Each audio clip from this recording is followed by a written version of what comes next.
The envelope slipped out of my hands and fell to the floor. It was addressed to my husband. Not to me. Not to us. To him. Thomas Whitfield. In careful, formal print from a law firm I had never heard of in my 63 years of life. And the return address wasn't local. It was Boston. Thomas had never mentioned knowing anyone in Boston. I stood in the hallway for a long moment, the afternoon light coming through the window the way it always did at 4 o'clock, falling across the hardwood floor we'd refinished together 3 summers ago. I remember thinking how strange it was, that light, so ordinary, so unchanged, while everything else in that moment felt like it was tilting sideways. I set the envelope on the kitchen counter. I did not open it. I started dinner instead, but I couldn't stop staring at it. Let me back up. Let me tell you who Thomas was when I met him, because that matters. That matters more than almost anything else in this story. I was 58 years old when I walked into a little gallery in Asheville, North Carolina, on a Saturday afternoon in October. I had just retired early from 31 years as a hospital administrator. My husband of 26 years, Gerald, had passed away 2 years before from a sudden heart attack. My children, my son David in Seattle, my daughter Patricia in Atlanta, had both encouraged me to travel, to take a class, to do something for myself. So I went to Asheville because a friend told me the leaf season was extraordinary, and I had nothing else I needed to be. The gallery was called Redstone, tucked between a coffee shop and a bookstore on a quiet street off the main drag. I went in because it was starting to rain. Thomas was standing in front of one of his own pieces, a large canvas in deep blues and greens, something that looked like water but felt like grief, and he was arguing quietly with the gallery owner about the price. He thought it was too high. The owner thought he was being ridiculous. I bought the painting. Thomas turned around and looked at me like I had done something either very generous or very foolish. He had kind eyes, gray at the temples, hands that were permanently stained with pigment along the edges of his fingernails, no matter how well he scrubbed. He was 61 years old, and he had been painting full-time for 6 years, ever since his own retirement from teaching high school art in a small town in Western Virginia. He told me that evening over coffee. He had insisted on buying me coffee, said it was the least he could do, that he had walked away from his pension early to paint, that he lived modestly, that he rented a small studio space and a smaller apartment, that he had no savings to speak of, that he'd made almost nothing selling his work, and that he was at peace with all of it. I thought that was either the most honest thing I had ever heard a man say, or the most naive. We saw each other again the next day, and the day after that. When I drove back to Charlotte, we exchanged numbers. Within 3 months, he had come to visit me, and within 6 months, I had driven back to Asheville 4 more times. We were not young people pretending to be young. We were 2 people who had already lost things and knew better than to waste time being cautious. He moved in with me 14 months after we met. I want to be honest about what our arrangement looked like, because I think that honesty is important. Thomas earned almost nothing. Some months he sold a small piece for $200 or $300. Some months he sold nothing at all. He had his pension, small, from his years of teaching, and he contributed what he could toward groceries and utilities. But the mortgage was mine. The car insurance was mine. When the water heater failed and we needed a new one, that was mine. When we took a weekend trip to Savannah for my birthday, that was mine. I did not mind. I want to be clear about that. I was not keeping score in those early years. I had a comfortable retirement, a paid-off house, investments that Gerald and I had built carefully over decades. I could afford to carry us, and Thomas gave me things that had no dollar value. He cooked elaborate Sunday dinners and left little paintings on my dresser, quick studies of the backyard or my coffee cup, or the way morning light fell across my face while I was reading. He made me laugh in a way I had forgotten I could laugh. My daughter Patricia had concerns from the beginning. She was not unkind about it. She sat across from me at my kitchen table about 8 months after Thomas moved in, and she chose her words carefully the way she always does. She's a contracts attorney. Precision is her instinct, and she said, "Mom, I just want to make sure you've thought through the financial picture. You're carrying a lot here." I told her I had thought it through. She said, "He's never sold a painting for more than a few $100s. Has he ever talked to you about what happens if your circumstances change? If you need long-term care someday? If the market shifts?" I told her Thomas and I had talked about the future in broad strokes, that we were happy, that I was not worried. She nodded. She did not push, but she looked at me the way my mother used to look at me when she thought I was making a mistake and had decided it wasn't worth an argument. My son David was less diplomatic. He called me about a month later and said, "Mom, I Googled him. This guy has basically no online footprint, no website, no sales records, nothing. Don't you think that's a little odd for someone who's supposedly been a professional artist for 6 years?" I told David that Thomas was simply not someone who chased attention or visibility, that some people made art without needing the world to validate it, that his paintings were hanging in my living room and they were extraordinary. David said, "I'm sure they're great, Mom. I hope you're being careful." I appreciated that my children loved me. I did not appreciate feeling like a woman who needed to be managed. Thomas and I got married quietly 2 years after he moved in. A small ceremony at the house, 12 people, a dinner afterward. It was exactly what both of us wanted. My children came and they were gracious and warm to Thomas because they are good people even when they are worried. Life settled into a rhythm I loved. Thomas painted every morning in the back bedroom I had converted into a studio for him. I gardened, volunteered twice a week at the library, had lunch with friends. In the evenings we read or watched old films or sat on the back porch and talked about nothing in particular.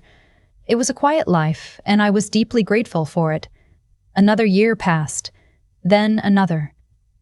By the time we had been married 3 years, the shape of our finances had not changed much.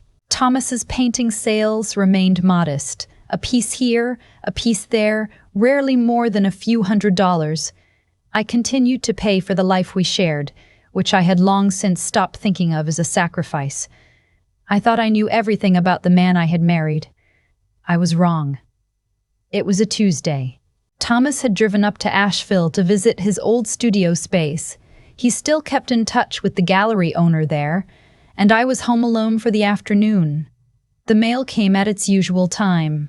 I flipped through it at the front door, a utility bill, a catalog, a birthday card for Thomas from a former colleague, and a thick cream-colored envelope from a firm called Hargrove, Lind and Associates in Boston, Massachusetts. I brought it inside. I set it on the counter. I made a cup of tea and stood at the window for a while. Something about the envelope nagged at me. Not the return address exactly, though that was strange enough. It was the weight of it, the formality. It was not a birthday card. It was not a catalog. It was the kind of envelope that arrives when something official has happened, when a decision has been made or an account has been settled. I called Thomas. He answered on the second ring, cheerful, said he was about to have lunch with the gallery owner, asked if he needed to pick anything up on the way home. I said there was a piece of mail for him from a law firm in Boston. The pause was barely half a second. Most people would have missed it. I did not miss it. He said, "Oh, that's probably just something routine. I'll look at it when I get home." Routine. That word. From a man who, to my knowledge, had no connection to Boston, no lawyer, no pending legal matter of any kind that he had ever mentioned to me. I said, "Of course. I'll leave it on the counter."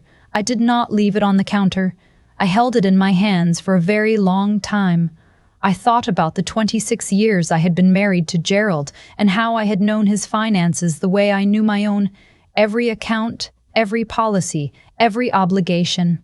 I thought about the 3 years I had spent with Thomas, the mortgage payments and the car insurance and the new roof last spring. And I thought about my daughter Patricia's careful words and my son David's phone call.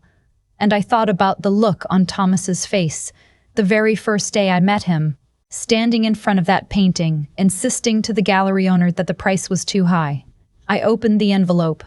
I had to read the first page twice before the words made sense. It was a letter from an estate attorney. The language was formal and dense, but the facts were not complicated once I found them. Thomas Raymond Whitfield was the sole beneficiary of a family trust established by his parents, both long deceased and administered by Hargrove, Lind and Associates. The letter was an annual statement of account. The trust had been in existence for over 30 years. It had been professionally managed and had grown considerably. The current value listed at the bottom of the page was $4,800,000. I sat down on the kitchen floor, not in a dramatic way. My knees just stopped cooperating, and I found myself sitting with my back against the cabinets and the letter in my lap, reading that number again as though it might change if I gave it enough time. Nearly $5 million. My husband, who had let me pay for our roof, had nearly $5 million in a family trust. My husband, who accepted grocery money from me with a quiet thank you and who shopped the sale rack at the hardware store, had been the beneficiary of a multi-million-dollar trust for the entirety of the time I had known him. I thought about Patricia. I thought about David. I thought about every time I had defended Thomas to my children, every time I had said he was at peace with living modestly, that money didn't define a person, that what we had was real. I thought about the roof. By the time Thomas came home that evening, I had put the letter back in its envelope and placed it on the counter exactly where he had told me to leave it. I had made dinner. I had set the table. I had done these ordinary things with my hands while something very cold and very still moved through my chest. He came in through the back door, set down his jacket, kissed me on the cheek. He smelled like paint and cold air. He saw the envelope on the counter and his hand paused over it for just a moment before he picked it up. I watched him. He did not open it. He folded it in half and slid it into his jacket pocket. I said, "I opened it." He went, very still. The kitchen was quiet. The dinner was on the table. The overhead light made everything look flat and too bright. I said, "I would like you to explain to me what I read." Thomas sat down at the table slowly, the way people sit when their legs aren't entirely reliable. He set the folded envelope on the table between us. He looked at me for a long moment, with those same kind eyes that I had loved since the day I met him, and I hated that they were still kind, because it made the next part harder. He said, "You were never supposed to find out this way." I said I would like him to start from the beginning, and so he did. His parents had been careful, disciplined people, a pharmacist and a school teacher, who had saved quietly for decades and invested early and well. When they passed, first his mother and then his father 6 years later, they left everything to Thomas in a trust structured to preserve and grow the principal. Thomas had been 53 years old when his father died, and the full weight of the trust became his to manage, at least on paper. In practice, he had always let the attorneys in Boston handle it. He touched none of the money. He told no one it existed. I asked him why. He was quiet for a moment. Then he said, "Because I had watched it ruin people." His older brother had been given his share of their parents' savings directly, outside of the trust, when he turned 40. Within 5 years, it was gone. Spent on a business that failed, then on a lifestyle that followed the failure like a shadow. His brother had died at 60, estranged from his children, with nothing. Thomas had watched this happen slowly, over years, and it had taught him something he could not unlearn. He said he had made a decision after his father died that the money would exist as a kind of last resort, for a catastrophic medical crisis, for a genuine emergency, and that he would otherwise live as though it did not exist, not as a performance, not to deceive anyone, as a form of discipline that had protected his brother's children, now stood as the rightful heirs to a portion of the trust, and Thomas sent them money quietly through the attorneys every year. I listened to all of this. Then I said That explains why you live the way you live. It does not explain why you didn't tell me." He looked at the table. He said, "When I met you, I wasn't planning on falling in love with anyone. And then I did, very quickly, and I didn't know how to introduce something that large into something that new." He paused, and then time kept passing and it became something I didn't know how to say. Not because I wanted to deceive you, because I didn't know how to explain something I had kept private for so long without it sounding like I had been lying, which I had been, by omission. I said, "I paid for our roof." He said, "I know." I said, "I have paid for almost everything in this house for 3 years." He said, "I know, and I am deeply ashamed of that, not of living simply. I would make that choice again. But of letting you carry what you carried without knowing the full picture. That was wrong. I knew it was wrong, and I let it continue because I was afraid of what it would look like, what you would think of me, whether you would feel like everything between us had been constructed on a lie." His voice was very steady. I was a coward about it. I did not speak for a long time. The dinner went cold. Neither of us moved to reheat it. I thought about the painting he had given me. That first one, the one that looked like water and felt like grief. It was hanging in the living room. I had loved it for 3 years without knowing it had been purchased with money from a woman who did not know her husband was a wealthy man. I thought about a morning a few months after Thomas moved in, when I had mentioned, casually, not as a complaint, that I was thinking about withdrawing a little from one of my investment accounts to cover an unexpected expense. Thomas had said nothing. He had let me consider drawing down my own retirement savings while $5 million sat in a trust in Boston with his name on it. That was the part I could not easily move past. I told him I needed a few days. I went to stay with Patricia. I did not tell her the full story immediately. I sat on her couch the first night and let her bring me tea and ask careful questions that I mostly deflected. And I tried to sort through what I actually felt, as distinct from what I thought I was supposed to feel. I was angry. That was real, and I did not question it. But as I lay in Patricia's guest room in the dark, I tried to be precise about what I was angry at. I was angry at the secrecy. I was angry at the specific moment when he had let me think about drawing from my savings. I was angry at every conversation where he could have told me and chose not to. But when I searched myself for evidence that he had married me for the wrong reasons, that he had wanted my money or my stability or something I possessed that he could not get elsewhere, I found nothing. The trust had existed since before he met me. He had been living simply for years before I walked into that gallery. He asked nothing of me that a man without a trust wouldn't have asked. He had never spent extravagantly, never steered me toward any financial decision that benefited him, never once in 3 years done anything that looked like manipulation. He had been foolish and he had been a coward by his own admission, but he had not been calculating. I am 63 years old. I have buried a husband. I have raised 2 children and managed a hospital system and made hard decisions most of my adult life. I know what a predatory person feels like. Thomas did not feel like that. He felt like a person who had made a mistake that compounded quietly for too long, the way mistakes do when we are too afraid to correct them.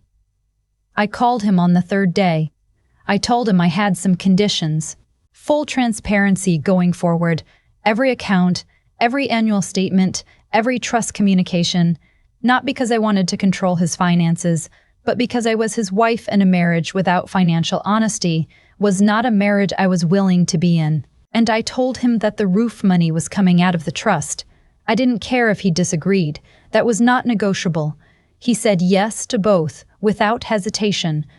I went home on the 4th day. We sat at the kitchen table, the same table, and Thomas slid the annual statement across to me, opened this time, facing me. And then he went to his studio and brought back a folder. Inside it were 8 years of those annual statements, each one neatly filed. He set them in front of me without a word. I looked at him. He said, "I should have shown you this the day you told me you loved me. I was afraid. I'm not afraid anymore." I am not going to tell you that everything was resolved in a single conversation or that the hurt disappeared quickly. It didn't. There were weeks when I would be perfectly fine and then something small would remind me, a bill, a routine errand, and the anger would come back sharp and sudden. We went to a counselor together for several months, a woman in her 70s herself who had no patience for either excessive guilt or excessive grievance, and she helped us find our way through it. What I will tell you is this: Thomas could not have fabricated the way he looked at me across 30 feet of gallery floor on a rainy October afternoon when I bought his painting. He could not have manufactured 4 years of Sunday dinners and small paintings left on my dresser and evenings on the back porch. A man engineering a con does not argue with a gallery owner that his own work is priced too high. He was a complicated person who had learned one lesson too deeply from watching his brother's life unravel and who had let that lesson calcify into secrecy long past the point where it made any sense. My daughter Patricia, when I finally told her everything, was quiet for a moment and then said, "Mom, are you okay?" I told her I was. She said, "Do you trust him?" I thought about that. I thought about it seriously, the way the question deserved. And then I said yes, not because the secrecy hadn't been real, but because I understood now what it had come from, and because in 4 years of daily life, I had never seen Thomas Whitfield be anything other than exactly who he said he was in every way that I could verify. My son David, to his credit, said, "I'm just glad you're home. The painting still hangs in my living room, the one that looks like water and feels like grief." Sometimes I look at it and I think about that rainy Saturday and a man who argued the price of his own work was too high, and I think about everything that has happened between that moment and this one, and I feel something I don't have a perfect word for. Not simply happiness. Something more weathered than that and more honest. Something that knows the full cost of what it holds and has decided the holding is still worthwhile. Last spring, we redid the back porch together. Thomas picked out the lumber. I picked out the stain. We spent a full weekend on it, the two of us, and it is the most beautiful thing about the back of this house, which is saying something because the garden is no small achievement. He still paints every morning. He still sells pieces for $200 or $300, sometimes less, because he has never chased the market and is not about to start. Last month he gave a painting to the hospital where I used to work, a large one, deep blues and greens, for the oncology waiting room. He told no one it was worth 3 times what the hospital paid for the last piece on that wall. I stood next to him at the installation and watched him watch them hang it, and I thought, here is a man who has more money than he will ever spend and who gives away paintings to cancer waiting rooms and argues that his work is priced too high. He is still the most confounding person I have ever loved. He is also still, without question, mine.